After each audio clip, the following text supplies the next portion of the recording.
And so it's sort of a spiral, downward going spiral.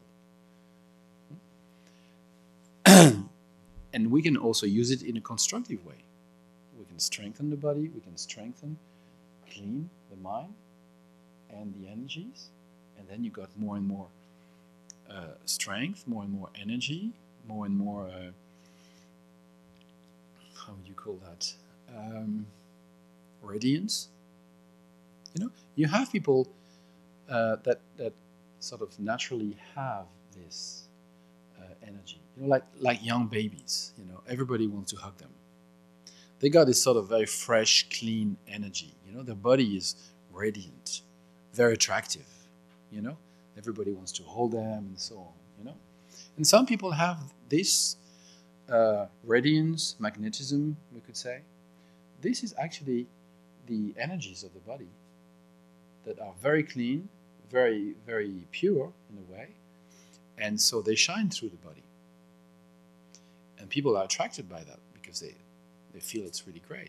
And you have some people that are actually very, how would you say that, repelling? You know, you said they stink. They don't really stink, but their energy is stinking. They're gloomy. You know, they're dull. They're not radiating. You don't want to be with these people. You just want to run away.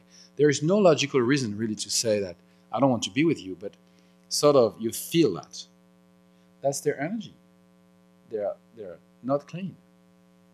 Because this body is a karmic body. We are the result of what we have been in the past. What we have been doing and saying and so on. Our past has shaped our present. And our actions in the present are preparing our future. This moment is a very important moment. This is a moment of management, absolute management. You cannot do much about the past because what was done is done. And this moment, what you have to do is to manage your heritage. Okay? You have to recycle the waste in the best possible way, and you have to enhance whatever good you receive from your past actions. So you're in this moment like a manager. You try to make the best out of what you have. And then you can prepare the future. You don't have to think about the future. Oh, I hope it will be like this. I hope it will be like that. No, you can work here and now. If you try to be a decent person, yesterday we mentioned the qualities like generosity, ethic, patience, and so on. You try to cultivate these. These are your values, and you're going to work on that. Your body, speech, and mind is going to be working on ethic, generosity, patience, perseverance, mental stability, and wisdom. You're going to do that. No matter what happens. You know, things come from your past, generate conflictual situations. They are difficult. You may be sick inside. You know, your energies can be weak and so on. You may have conflict outside with people and situations and so on. But you're pretty clear about what you want to do. And you say, okay, no matter what happens, I will stick to that, to those values. Even if the world is crazy around me and tells me I'm wrong, I'm just going to stick to that because I truly believe that this is really what has to be done. And no matter what happens, I'm going to work with it. And I'm going even to recycle it. So all the things that come from the past, what do? Usually we blame the world for that. You know, we receive a hot potato and we said, who threw it? It's not mine, you know. You know, don't let you trip on me, you know. Yeah, eat it. So you just throw it back, you know. This is what I call the ping pong. You know, when something comes to you, it's very likely a pong, and you pinged sometime in the past, but you don't remember. Okay, so it ponged back. But in your perception of the moment, it's a ping. You're attacked. So you feel entitled to pong back. But actually it's not a pong, it's a ping. It's a problem of synchronicity. You know, the timing is not good. You know, so you're like a motor, you know, you think you're in admission and you're in exhaustion, you know? So your motor doesn't work properly, you know? You need to tune your carburetor, okay? So when things come to you, don't blame the world, you know? The point is not trying to figure out who is right and who is wrong, you know? The point is, what do we do with the hot potato? It's like, you know, nowadays we're in a situation where we know that if we don't change, we're going to die. I mean, I'm talking about ecology, okay? And then now, what most of people are doing is that, who is responsible? You are responsible, you know? You know, the boat is sinking and everybody is trying to blame somebody else. You know, I mean, everybody should stop blaming everybody and we should work on the boat. And then maybe later on, historian will try to figure out who was wrong. But that's not what we need to do right now. What we need to do right now is to work on the problem.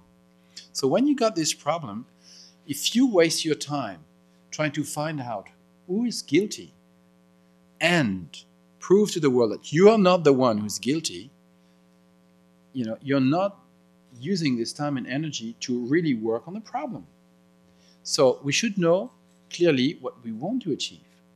Do we want to be clear and free from all responsibility? Or do we want to solve the problem? In which case, then we work with it. Okay, hot potato, somebody has to hold it. Obviously, nobody wants to do it. Okay, I'm going to do it. You know, and then start working with it. Okay, it's a hot potato. What can I do with it? Mashed potatoes, and you know, it's possible to do something with it. You know, I mean, everything is recyclable. Recyclable? Is it a word? Oh, really? I'm gazing sometimes. Everything is recyclable, truly.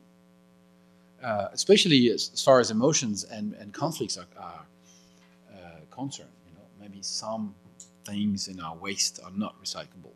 I don't know. But as far as mind is concerned, everything is recyclable. So we just need a little bit of courage, a little bit of generosity, and say, okay, no matter what happened, I don't want to spend my time trying to figure out who is guilty, who is innocent, and so on. I'm just going to work with it right here, right now. And I'm going to recycle it into compost, enlightenment compost, you know, so that I can nourish my Bodhi tree, my tree of enlightenment with it. That's all I'm interested in. So, for that, your mind must be clear.